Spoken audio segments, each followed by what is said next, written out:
ٹھیک ہے. دیکھیں قرآن پاک کی سورہ روم کی آیت نمبر 38 میں 38 کی آیت نمبر 38 کا ترجمہ دیکھیں. اس کا دیکھیں یہ آیت پڑھتے ہیں آیت کی فآتِ ذل قربیٰ حقہ ہو. ٹھیک ہے. اس کا ترجمہ دیکھیں پس تم قرابت داروں کو اس کا حق دو. اب دیکھیں رشتہ داری اور اسلام. ٹھیک ہے. ہمارا مذہب اسلام کیا ہے اور رشتہ داری کیا ہے. قرآن مجید میں رشتہ داروں کو ذو الارحام اور ذو القربیٰ کے الفاظ سے پکارا گیا ہے. ٹھیک ہے. اقرب اور قریب کے معنی ہیں. ٹھیک ہے. نزدیک کے. ٹھیک ہے. اقرب اور قریب کے معنی ہیں نزدیک. رحم ماں کے پیٹ کو کہتے ہیں. ٹھیک ہے. چنانچہ ماں کی طرف جو رشتہ دار ہوں مثلاً خالہ ہے، ماموں ہے، نانا نانی. ٹھیک ہے. انہیں ذو الارحام کہا جائے گا. اور باپ کی طرف جو رشتہ دار ہیں رشتہ داروں کو اقربین کہا جائے گا جیسے دادا دادی چچا پھوپھی وغیرہ. ٹھیک ہے.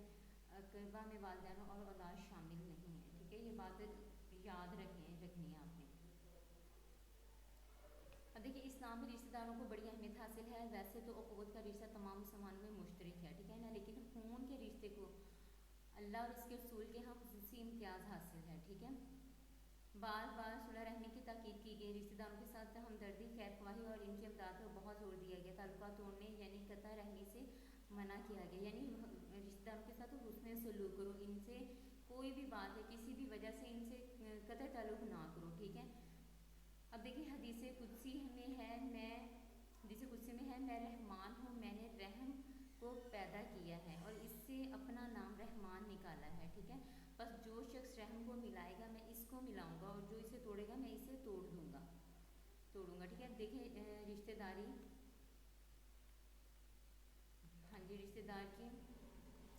رشتہ داری کی ضرورت اور اہمیت کیا ہے. اب اسے ہم پڑھیں گے. دیکھیں رشتہ داری انسان کے لیے بڑی تقویت کا باعث ہوتی ہے. زندگی کے حالات بدلتے رہتے ہیں. کبھی تنگ دستی کا دور ہوتا ہے، کبھی خوشحالی کا. یعنی ٹائم ایک جیسا نہیں رہتا. کبھی برا بھی ہوتا ہے اور کبھی اچھا بھی. پھر دیکھیں رشتہ داری محبت و مودت اور اتحاد و اتفاق، خیر و برکت اور رزق میں اضافے کا ذریعہ ہے. ٹھیک ہے.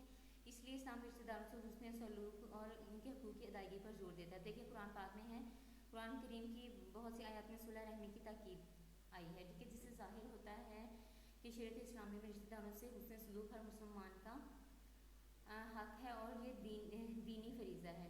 اب دیکھیں سورہ بقرہ کی آیت نمبر 177 میں ارشاد خداوندی ہے. اس کا ترجمہ دیکھیں اور اس کی مال پر اور اس کی محبت پر مال دے رشتہ داروں کو. ٹھیک ہے. اسی طرح سورہ روم کی آیت نمبر 38 کا ترجمہ دیکھیں یعنی رشتہ داروں کو اس کا حق ادا کرو. دیکھیے حضور صلی اللہ علیہ وآلہ وسلم نے تبلیغ دین کا حق ادا کر دیا اور عورت دین میں مسائل و مشکلات کو اور دعوت دین میں مسائل و مشکلات کو خندہ پیشانی سے برداشت کیے. اس کے عوض اجر طلب نہیں کیا، البتہ اپنے گھر بار سے محبت کی تلقین فرمائی. یعنی رشتہ داروں سے محبت کرو. ٹھیک ہے. قرآن پاک کی سورہ شورى کی آیت نمبر 23 میں اللہ تعالیٰ نے فرمایا. اس کا ترجمہ دیکھیں آپ صلی اللہ علیہ وآلہ وسلم فرما دیں میں تم سے قرابت کی محبت کے سوا اس پر کوئی اجر نہیں مانگتا. اب دیکھیں یہ تو ہم نے پڑھ لیا قرآن پاک میں جتنا ہے. ٹھیک ہے. مطلب قرآن پاک کی آیت سے ہمیں رشتہ داروں کی سے محبت کرنے سے. ٹھیک ہے. یہ قرآن پاک میں رشتہ داروں کی کیا اہمیت ہے. ٹھیک ہے. ان کے کیا حقوق ہیں تو وہ پڑھ لیا. اب ہم حدیث نبی صلی اللہ علیہ وسلم میں اس رشتہ داروں کی رشتہ داری کی ضرورت اور اہمیت کو پڑھیں گے. ٹھیک ہے. پہلے ہم نے قرآن پاک کی آیات میں پڑھا، اب حدیث میں پڑھ رہے ہیں. مندرجہ ذیل احادیث سے قرابت داری کی اہمیت ظاہر ہوتی ہے. ٹھیک ہے. نمبر 1 دیکھیں قرابت داری عرش خداوندی سے لٹکی ہوتی ہے اور کہہ رہی ہے جو مجھے جوڑے گا اللہ اس سے جوڑے گا اور جو مجھے توڑے گا اللہ اس سے اپنا تعلق توڑے گا. ٹھیک ہے. اب نمبر 2 پہ دیکھیں جس کو یہ پسند ہو کہ اس کی روزی میں کچھ شادگی اور اس کی عمر میں اضافہ ہو، یعنی رزق میں بھی برکت، رزق میں بھی اضافہ ہو اور اس کی عمر بھی بڑھے تو اسے کیا چاہیے، اسے چاہیے کہ صلح رحمی کرے. نمبر 3 پہ دیکھیں جسے اطاعت خداوندی کا ثواب سب سے جلدی ملتا ہے وہ کیا ہے، وہ صلح رحمی ہے. ٹھیک ہے.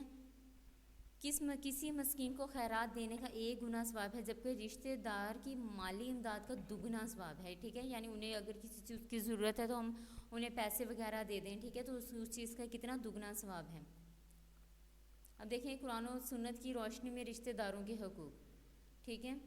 اب پہلے ہم نے ان کی ضرورت و اہمیت پڑھی تھی. ٹھیک ہے. رشتہ داری کی ضرورت اہمیت پڑھی تھی قرآن پاک میں، ہم نے آیت قرآنی میں پڑھا اور احادیث مبارکہ میں، ٹھیک ہے۔ اب ہم کس میں پڑھیں گے، اب ہم ان کے حقوق پڑھیں گے، ٹھیک ہے۔ سب سے پہلے تو حسن سلوک، یعنی ان سے اچھے سلوک کرو۔ قرآن پاک کی سورہ بقرہ کی آیت نمبر 83 میں ارشاد خداوندی، اس کا ترجمہ دیکھیں، اور جب ہم نے لیا بنی اسرائیل سے پختہ عہد، یعنی وعدہ کہ تم اللہ کے سوا کسی کی عبادت نہ کرنا اور ماں باپ سے حسن سلوک کرنا اور قرابت داروں یعنی رشتہ داروں سے بھی، ٹھیک ہے۔ پھر قرآن پاک کی سورہ نساء کی آیت نمبر 1 میں یوں ارشاد فرمایا، اس کا بھی ترجمہ دیکھیں، اور اللہ سے ڈرو جس کے نام پر تم آپس میں مانگتے ہو اور خیال رکھو رشتوں کا، ٹھیک ہے۔ رسول اللہ صلی اللہ علیہ وسلم نے فرمایا، یہ دیکھیں، من احب ان یبسط لہ فی رزقہ وینسأ لہ فی عسرہ فلیصل رحمہ، ٹھیک ہے، جسے یہ پسند ہو کہ اس کی روزی کشادہ ہو، اس کی عمر دراز ہو یعنی لمبی ہو، ٹھیک ہے، اسے چاہیے کہ رشتہ داروں سے اچھا سلوک کرے۔ اب دیکھیں سسرالی رشتے سے حسن سلوک، ٹھیک ہے، اب ان سے بھی حسن سلوک کی تاکید کی ہے، ٹھیک ہے۔ حضور صلی اللہ علیہ وسلم نے صحابہ رضی اللہ تعالیٰ عنہ سے فرمایا، تم ان قریب مصر کی سرزمین فتح کرو گے، جب ایسا کرو تو اس کے باشندوں سے بہترین سلوک کرنا، یعنی بہت زیادہ اچھا سلوک کرنا، کیونکہ ان سے تمہاری نسبی رشتہ بھی ہے اور تمہارا اور دامادی کا تعلق بھی، ٹھیک ہے۔ نسبی تعلق اس وجہ سے کہ حضرت اسماعیل علیہ السلام کی والدہ حضرت ہاجرہ مصر کی شہزادی تھی، ٹھیک ہے، یہ ہو گیا ان کا نسبی تعلق۔ پھر اور دامادی دیکھ لیں، اور دامادی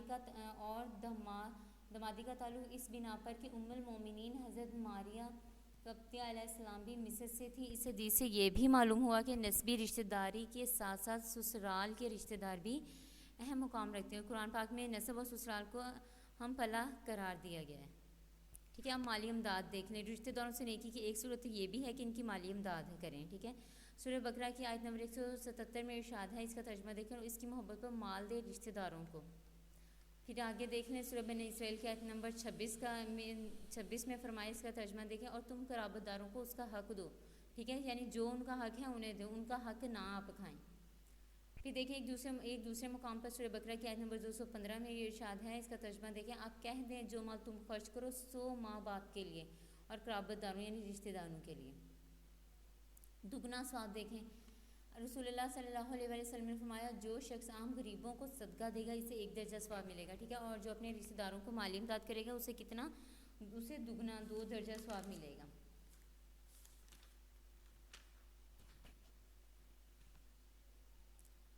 حضرت ابو طلحہ رضی اللہ تعالیٰ عنہ ایک مرتبہ رسول اللہ صلی اللہ علیہ وآلہ وسلم کی خدمت میں حاضر و عرض کیا، یا رسول اللہ، میں اپنا باغ صدقہ کرنا چاہتا ہوں، تو آپ صلی اللہ علیہ وسلم نے اسے فقیروں میں تقسیم کر دیجئے۔ تو پھر آپ صلی اللہ علیہ وآلہ وسلم نے فرمایا، ابو طلحہ، تمہیں اپنی نیت کا ثواب مل گیا، اب تم اسے اپنے رشتہ داروں میں تقسیم کر دو۔ یعنی انہوں نے یہ اس چیز پہ زور دیا کہ مطلب فقیر کو نہ دے بلکہ آپ اپنے رشتہ داروں میں یہ تقسیم کر دیں تاکہ آپ یہ زیادہ بہتر ہے۔ اب دیکھیں قطع تعلق کی ممانعت کہ یعنی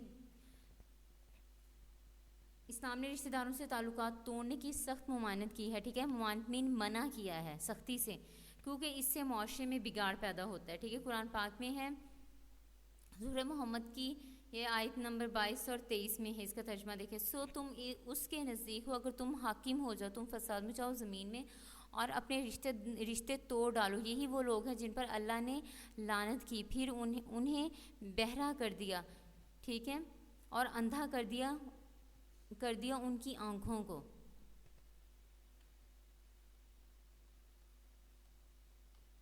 اب دیکھیں بد خلق رشتہ داروں سے تعلقات جوڑنا، ٹھیک ہے۔ اب اس کا آپ دیکھ لیں، پہلے کس چیز کی ممانعت تھی کہ قطع تعلق کی ممانعت تھی، ٹھیک ہے، منع کیا گیا تھا کہ اب رشتہ داروں سے تعلق نہ توڑیں، ٹھیک ہے۔ اب دیکھیں بد خلق رشتہ داروں سے تعلقات جوڑنا، اب یہ اس میں ہم یہ پڑھیں گے۔ اس کی مشہور مثال حضرت ابو بکر رضی اللہ تعالیٰ عنہ کا واقعہ، رضی اللہ تعالیٰ عنہ ایک غریب رشتہ دار حضرت مصطفیٰ بن اساسہ کی امداد فرماتے تھے۔ ایک موقع پر مصطفیٰ کی طرف سے آپ رضی اللہ تعالیٰ عنہ کو سخت تکلیف پہنچی، آپ رضی اللہ تعالیٰ عنہ نے قسم کھائی کہ آئندہ ان کی کبھی امداد نہ کریں گے، یہ بات اللہ تعالیٰ کو ناپسند تھی، چنانچہ سورہ نور میں یہ آیت آیت 22 نازل ہوئی جس میں اللہ تعالیٰ نے ارشاد فرمایا.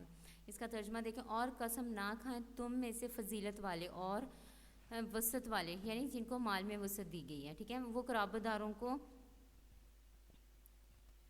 مسکینوں کو، اللہ کی راہ میں ہجرت کرنے والوں کو نہ دیں گے، چاہے کہ وہ معاف کر دیں اور درگزر کریں. کیا تم نہیں چاہتے کہ اللہ تمہیں بخش دیں؟ اور اللہ بخشنے والا نہایت مہربان ہے. اس پر انہوں نے اس رشتہ دار کی امداد جاری کر دی. حضور صلی اللہ علیہ وسلم کا ارشاد ہے. اس کا ترجمہ دیکھیں. رشتہ جوڑنے والا وہ نہیں جو احسان کے بدلے احسان کرے، بلکہ وہ ہے جس کا رشتہ کاٹا جائے تو اسے جوڑے، تو اسے یعنی وہ خود جوڑ دے. ٹھیک ہے. حضرت ابو ذر غفاری رضی اللہ تعالیٰ عنہ فرماتے ہیں مجھے میرے حبیب صلی اللہ علیہ وآلہ وسلم نے وصیت کی کہ تم رشتہ داروں سے نیک سلوکی کرنا اگرچہ وہ تم سے بد سلوکی سے پیش آئیں. یعنی اگر وہ تم سے اچھا سلوک نہیں بھی کر رہے، ٹھیک ہے، وہ خود چاہ رہے ہیں کہ ہم اس سے تعلق ختم کریں، تو آپ تب بھی ان سے اچھا سلوک کرو، بلکہ کوشش اس سے رشتہ جوڑنے کی کوشش کرو. ٹھیک ہے. اب دیکھیے رشتہ داروں کی روحانی و اخلاقی امداد. رشتہ داروں کو نیکی کی ترغیب دینا اور برائی سے روکنا بھی ان کی امداد میں شامل ہے. ٹھیک ہے. یعنی اگر کوئی برا کام کر رہا ہے، ٹھیک ہے، تو اسے آپ روکیں، اسے نیکی کی طرف، انہیں نیکی کا درس دیں. ٹھیک ہے. نیکی کی طرف راغب کریں. رسول اللہ صلی اللہ علیہ وسلم کو بطور خاص اپنے قریبی رشتہ داروں کو دعوت اسلام دینے کا حکم اللہ تعالیٰ نے دیا. ٹھیک ہے. قرآن پاک کی سورہ شورى میں فرمایا گیا. اس کا ترجمہ دیکھیں. پس اللہ کے ساتھ کسی اور کو معبود نہ پکارو. ٹھیک ہے. تم مبتلائے عذاب لوگوں میں سے ہو جاؤ گے، یعنی اللہ کے سوا کسی اور کو نہ پکارو. ٹھیک ہے. اور ورنہ تم کن لوگوں میں ہو جاؤ گے شامل؟ جن لوگوں کو عذاب ہوگا. اور تم اپنے قریب ترین رشتہ داروں کو ڈراؤ. نبی اکرم صلی اللہ علیہ وآلہ وسلم نے فرمایا اپنے بھائی کی مدد کرو، چاہے وہ ظالم ہو یا مظلوم ہو، چاہے وہ مطلب ظلم کرنے والوں میں ہی کیوں نہ ہو. ٹھیک ہے. اس کی مدد کرو، اسے نیکی کی طرف اسے راغب کرو. ٹھیک ہے. اب دیکھیں وراثت میں حصہ. اسلام نے رشتہ داروں کو وراثت کا حق دار بنایا. جب قریبی رشتہ دار نہ ہوں تو دور کے رشتہ دار بھی وراثت میں سے حصہ پاتے ہیں. اللہ تعالیٰ سورہ نساء کی آیت نمبر میں فرمایا اللہ پاک نے مردوں کے لیے حصہ اس میں سے جو ماں باپ نے اور قرابت داروں یعنی رشتہ داروں نے چھوڑا، اور عورتوں کے لیے حصہ اس میں سے جو چھوڑا اماں باپ نے، جو چھوڑا ماں باپ نے اور قرابت داروں نے، خواہ تھوڑا ہو یا زیادہ، مطلب حصہ مقرر کیا ہوا، یعنی یہ حصہ ان کا مقرر ہے. دیکھیں رشتہ داروں سے پیار اور محبت. رسول اللہ صلی اللہ علیہ وآلہ وسلم نے اعلان نبوت کیا تو مکہ والوں کی مخالفت دن بدن بڑھتی گئی. آپ صلی اللہ علیہ وآلہ وسلم نے ان سے یوں خطاب کیا. سورہ شورى کی آیت نمبر 23 میں ارشاد فرمایا آپ صلی اللہ علیہ وآلہ وسلم فرما دے کہ میں تم سے قرابت کی محبت کے سوا اس پر کوئی اجر نہیں مانگتا. ٹھیک ہے. بس اللہ کو رشتہ داروں میں باہمی محبت اس قدر پسند ہے کہ نبی کی زبان سے اس کا اعلان کروایا. یعنی اللہ تعالیٰ کو رشتہ داروں کو آپس میں محبت اتنی زیادہ پسند ہے نا کہ انہوں نے آپ صلی اللہ علیہ وآلہ وسلم سے بھی، ان کی زبان سے بھی یہ اعلان کروایا. ٹھیک ہے. کہ یعنی حسن سلوک سے ان سے پیش آئیں. ٹھیک ہے. اور ان کی مدد کریں. ٹھیک ہے. ان سے رشتہ مضبوط کریں. ٹھیک ہے. اگر وہ تعلق توڑنا بھی چاہتے ہیں تو آپ بلکہ جوڑنے کی کوشش کریں. اب دیکھیے رشتہ داروں میں صلح صفائی کرانا. ٹھیک ہے. یعنی ان کی صلح کرانا. رشتہ داروں کے درمیان بعض اوقات اختلافات کی وجہ سے جھگڑے پیدا ہو جاتا ہے. ٹھیک ہے. اس موقع پر ان کے درمیان تنازع کو ختم کرا دینا ان کے حقوق کی ادائیگی بھی ہے اور نیکی بھی. یعنی جو ان کے درمیان جس وجہ سے ان کے درمیان لڑائی ہوئی ہے اس پہ کیا کریں، اس چیز کو ختم کر دیں. ٹھیک ہے. جہاں تک ممکن ہو سکے ان کی صلح کروائیں. یہ کیا یہ انسان اپنے حقوق کی بھی ادائیگی کرتا ہے اور کیا ہے دوسرا نیکی بھی کرتا ہے. دیکھیں سورہ انفال کی آیت نمبر 1 میں ارشاد خداوندی ہے. اس کا ترجمہ دیکھیں پس اللہ سے ڈرو اور درست کرو آپس میں تعلقات. اب دیکھیں رشتہ داری کی حدود دیکھ لیں. ٹھیک ہے. دین اسلام نے اقربا سے یعنی رشتہ داروں سے حسن سلوک اور رشتہ داروں کے حقوق کی تاکید کی ہے، لیکن رشتہ داری کی حدود بھی متعین کر دی ہے. اولا غیر شرعی کاموں میں رشتہ داروں سے ممانعت کر دی گئی. سورہ انعام کی آیت نمبر 152 میں ارشاد الہی. اس کا ترجمہ دیکھو اور جب بات کرو تو انصاف کی کرو، خواہ معاملہ رشتہ داری کا ہو. ٹھیک ہے. یعنی جو بھی بات کریں، مطلب اب دیکھیں اس میں بھی حد لگی ہیں. ٹھیک ہے نا. کہ اس میں بھی یہ دیکھ لیں کہ جہاں انصاف کا معاملہ ہو، ٹھیک ہے، وہاں پہ انصاف کرو. یہ نہیں ہے کہ یہ ہمارے رشتہ دار ہیں، ہم ان سے اچھا حسن سلوک کر رہے ہیں، نہیں خیر ہے ہم چھوڑ دیتے ہیں، نہیں، ٹھیک ہے، بلکہ اس انصاف سے کام لو. جو ہے چاہے وہ آپ کا رشتہ دار غلط ہے تو اسے غلط کرو، ٹھیک ہے، انصاف کرنا ہے، چاہے وہ معاملہ آپ کا رشتہ داری کا ہی کیوں نہ ہے. رشتہ دار کی ناجائز حمایت کو حدیث میں عصبیت کہا گیا، جس کی اسلام میں اجازت نہیں ہے، ٹھیک ہے. حضور صلی اللہ علیہ وسلم سے پوچھا گیا، یا رسول اللہ عصبیت کیا چیز ہے، ٹھیک ہے. آپ صلی اللہ علیہ وآلہ وسلم نے جواب دیا، تو ظلم پر اپنی قوم کی حمایت کرے، ٹھیک ہے. نیز فرمایا، وہ شخص ہم میں سے نہیں جو لوگوں کو عصبیت کی طرف بلائے، اور وہ شخص ہم میں سے نہیں جو عصبیت کی بنا پر جنگ کرے.